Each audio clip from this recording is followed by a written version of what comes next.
Hey there, music teacher friends. Thank you for joining me today.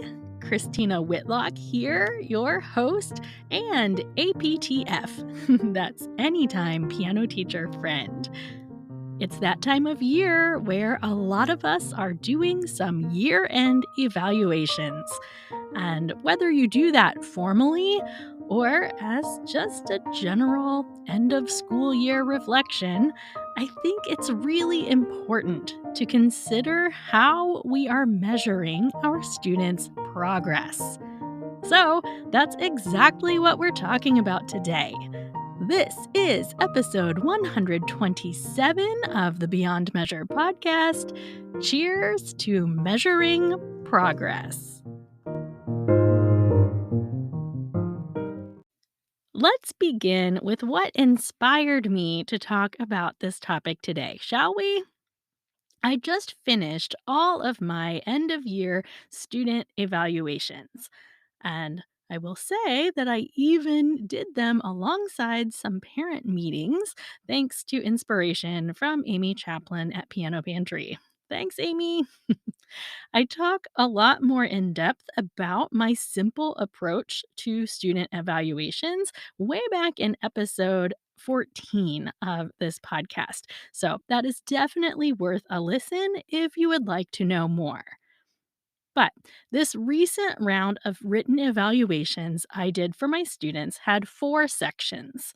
They were highlights, skills and strengths, future goals, and a summary. In the highlights portion, I obviously listed our biggest accomplishments of the year. Under skills and strengths, well, I outlined the students' strongest skills. Mind blowing, I know. For future goals, I gave some specific goals for the next 6 months or so, and under summary, I wrote just a sentence or two calling attention to good qualities and good parental support when applicable. Student evaluations are really great for me as the teacher because it makes me focus exclusively on each student that I teach, at least for a few minutes. They also help my future self because the evaluations that I write today offer very clear goals that I can reference in my next round of evaluations. So, like, if I said that Susie and I are going to be finishing off the rest of the 12 major scales this summer, that gives me something to report back on in the fall. Again, it just makes for clear evidence of progress, or sometimes the lack thereof.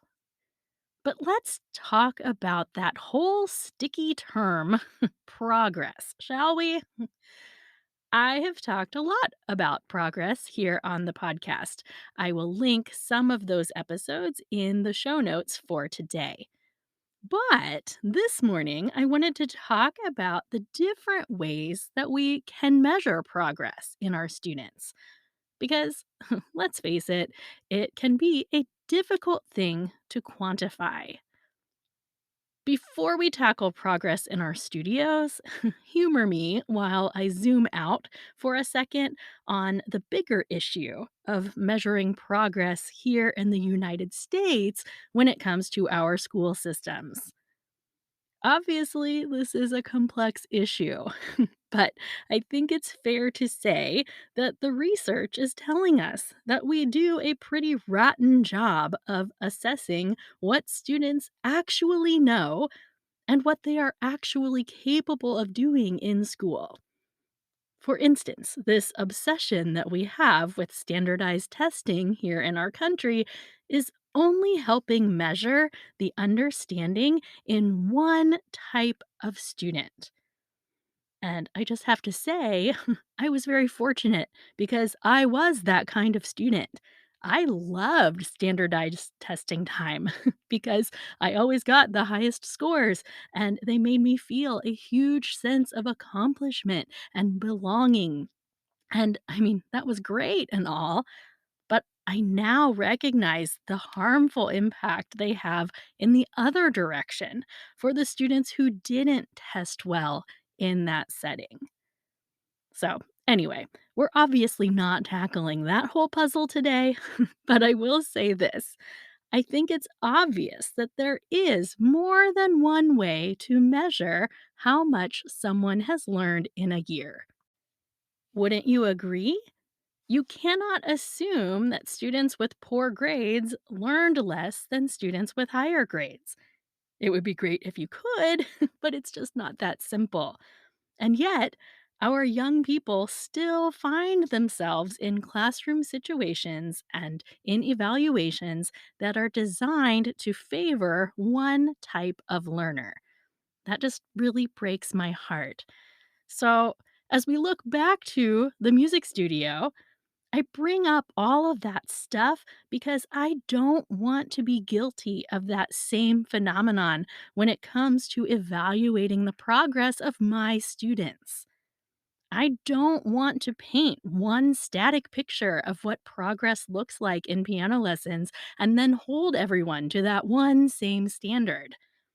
I don't want to ignore that obvious evidence that there is more than one way to thrive in this art form. I'm sure you've probably heard this, but there's this famous quote that circulates around the internet, and it's often attributed to Einstein. And for the record, research shows that this probably did not really come from Einstein. But anyway, it's something like this: everyone is a genius. But if you judge a fish by their ability to climb a tree, it's going to spend its entire life believing it is stupid. Now, I'm not sure about the whole genius part.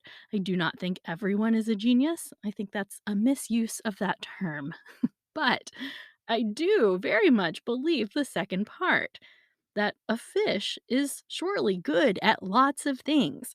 But if we are evaluating its worth by its ability to climb a tree, it's obviously not going to score very well. I do not want to judge my pianists by their ability to climb trees. Do you follow where I'm going with this?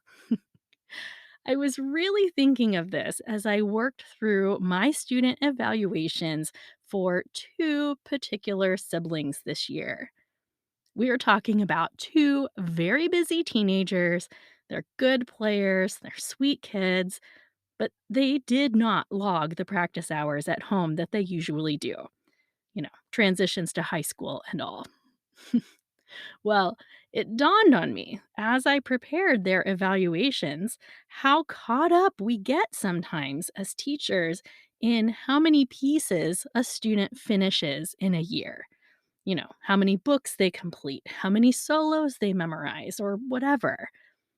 And hear me, I do think that's a solid contributing factor when it comes to assessing progress.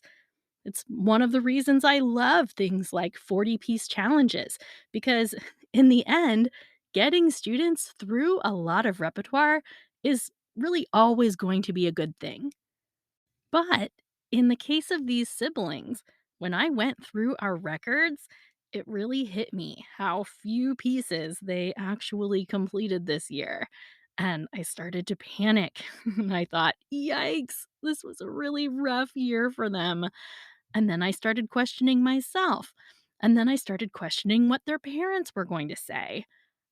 But then I thought about it some more. Now, these are kids who joined the first year of my group class offerings, so they were with me for an hour each week. And over the course of that time, their oral skills improved dramatically. One of them, in fact, is now so obsessed with sounding out pieces by ear that her parents keep texting me midweek that she will not stop playing the piano. Now, again, she's not really practicing what I assign her, which is an issue, but she is playing and she is using the skills that we're working on in class. So, it's not a total loss, is it? All in all, her musical confidence has grown exponentially this year. It really did. Now, her sibling kind of worked in reverse. She started off the year a lot stronger, and then she slipped more into kind of a maintenance phase for the second half of the year. But I will say this, even though her attention to her assigned repertoire kind of fizzled out this year, her performance in our studio recital this spring was far and away the most confident that I have ever heard that child play. And thinking back on her accomplishments this year, those group classes have really aided her ability to play in ensemble with other classmates, like by a lot. Now, I say that recognizing that I fully well owe you an update on how my first year of group piano classes went. And I will give you one, I promise.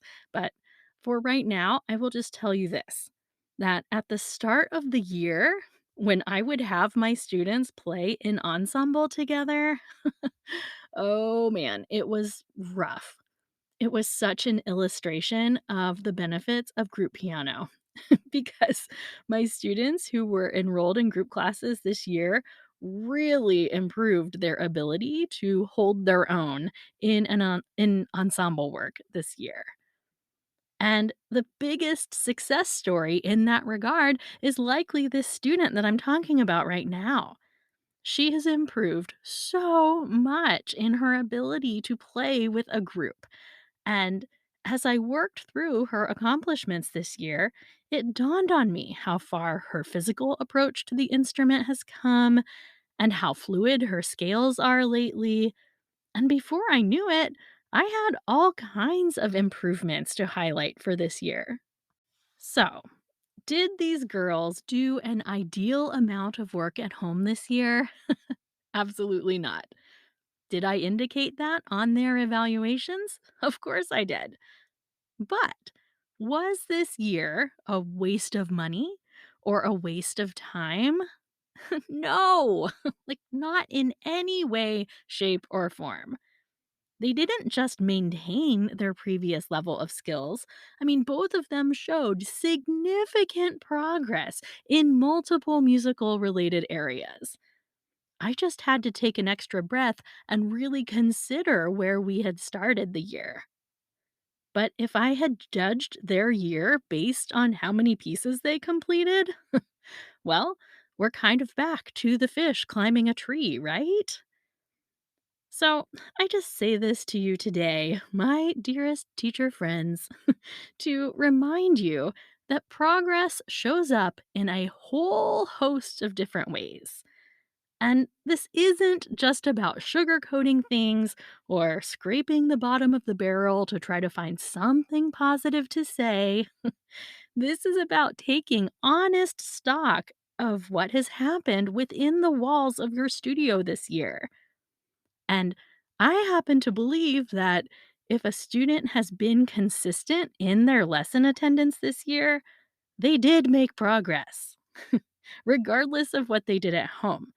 I mean, in a very conservative estimate, you've likely spent what, like 900 minutes with each student this year?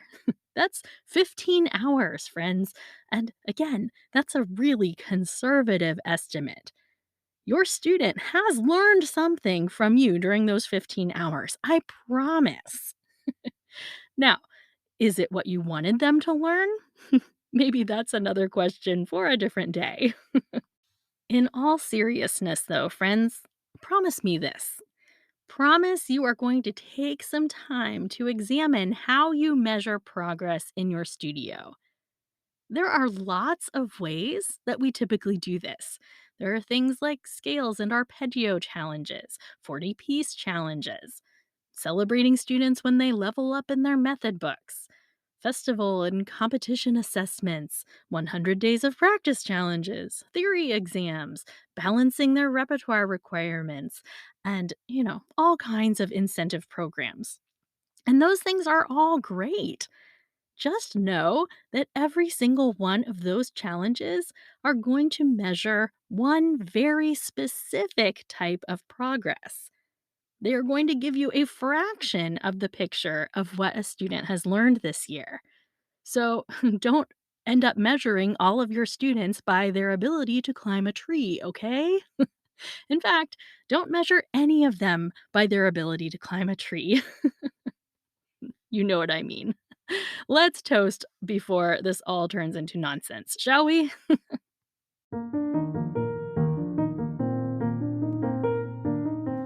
Studio music teacher friends from all around the world, today we acknowledge that which we already know. Every student has their own gifts and their own strengths. I hope that this reminder has bolstered you with a renewed commitment to teaching the unique human being in front of you. We all know how easy it is to fall into a rut when we teach. It's so tempting to think progress is measured by moving up to the next color of method book or onto the next minor scale fingering. And for sure, these things are indicators of progress. But I hope I've challenged you today to examine other areas of progress. Who do you have who has gained an entirely new confidence around playing for others? Who is playing more at home now than ever before? Who is asking really intelligent questions in their lessons? Who is choosing more reasonable tempos for their pieces while they're practicing? Who's volunteering readily to play for family or friends or teachers? Who's coming back to their lessons sharing about an impressive variety of artists on their iTunes playlist? Do you get my point? I mean, there are so many ways that a student can demonstrate progress. We just have to keep our eyes open to see it. And it's not always easy. I get that. But that's why I'm here, raising my glass to you, my perceptive, observant studio teacher friends. Here, here. Thank you for joining me today, friends. I hope that was a really helpful reminder today. Hey, it's been a minute since I talked about my amazing Patreon community here on the podcast, and I just wanted to give my members there a huge shout out today. Here's the deal. I have this community over on Patreon, and that's basically a group of incredible teachers who appreciate the content that I share here on the podcast enough to give me $3 or $6 a month. And, I obviously started that group as a way to try to make a little income off of the work I do here on the podcast without selling ads. But that group has turned into a total lifeline for me. It is a community of absolutely brilliant teachers.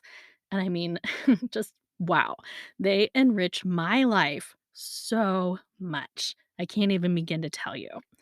We do a few things together each month.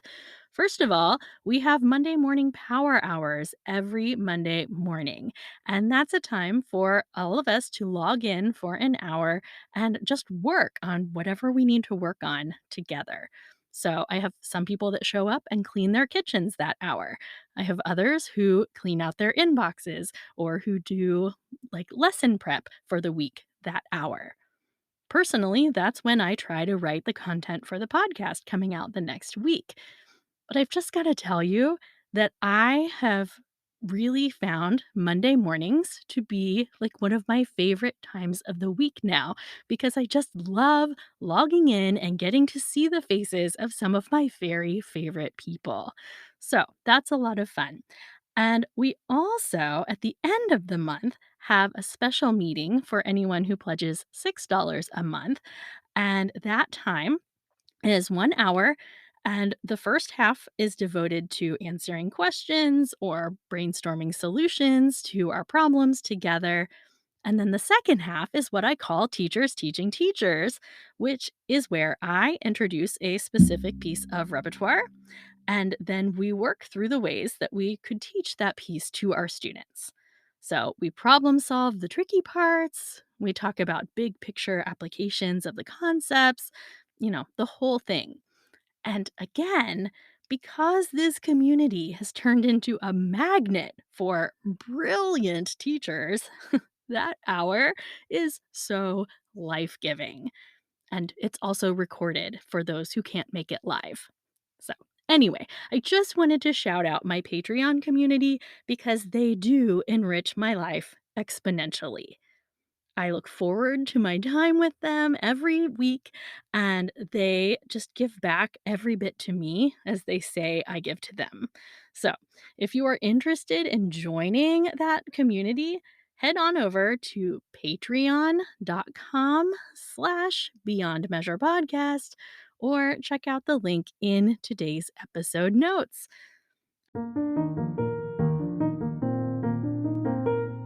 And I'm going to leave it right there. That's it for today, friends. I have a fun surprise waiting for you next week, so be sure to tune in for something unexpected. Do I have you curious? Great. Come back next week and check it out. Until then, onward and upward, teacher friends. Let's talk soon.